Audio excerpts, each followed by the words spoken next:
Hi everybody, I'm Brian Daigle, and I own and run Patrick Daigle Hardwood Flooring. And today I'm going to show you how to sand a hardwood floor, stain it, and finish it. This is our project home. It's about 2,000 feet of hardwood flooring, red oak, some old, some new. The customer decided to rip out flooring to put new wood in. So why don't you come on in and we'll see how it's going.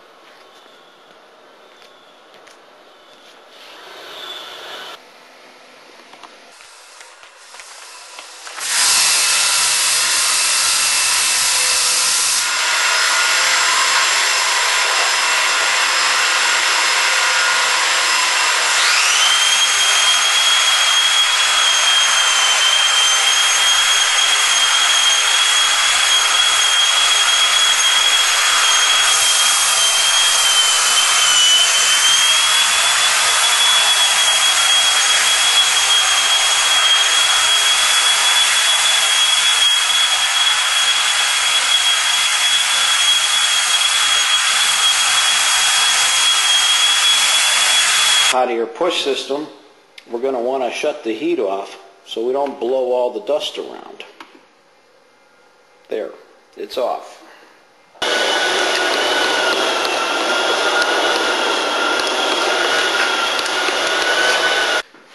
When sanding wood floors, there are several steps that need to be taken. You need to deal with your sanding belts for your bigger machines, your edger discs for the circular edger machine that goes along the wall, and then for the final process, a bigger mesh screen for when you're dealing with your buffing. You always want to start with a larger grit. Usually deal with 3 sanding cuts. Your first, on this particular job, because it's new wood, we're going to be dealing with 40 grit paper. That'll be our rough cut. Our second cut, we're going to go over with an 80 grit. And then our final cut is going to be done with a mesh screen, and that's going to be a 100 cut.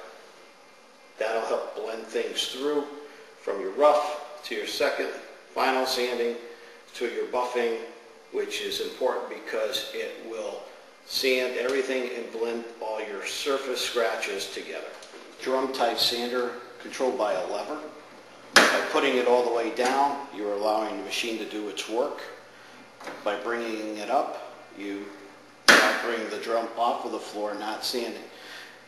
You always want to be going in the direction of the grain.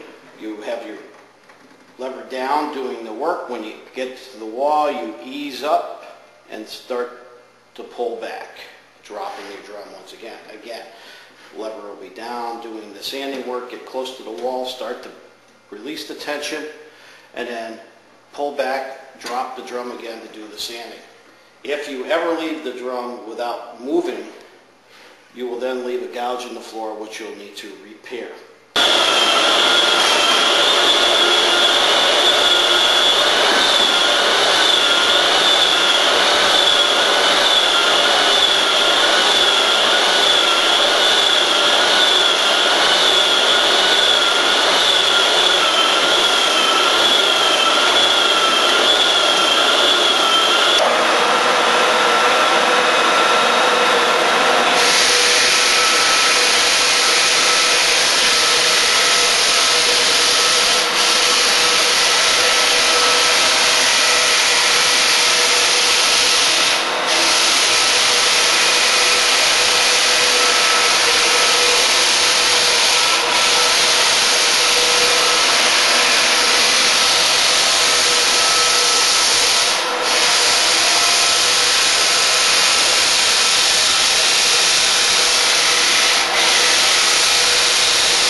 apply your paper to your machine, you have a bolt-in washer.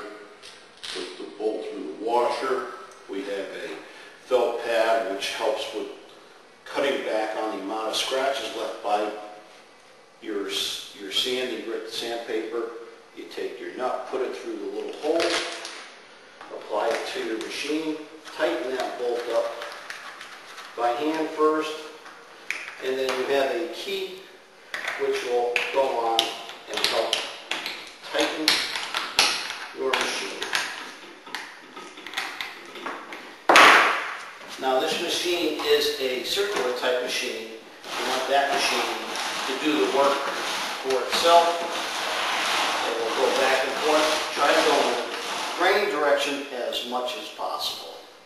Let the machine do your work. When you approach a corner, you want to ease up slightly. That'll eliminate putting a deep sanding cut into it. Makes it easier to do your hand scraping for your next.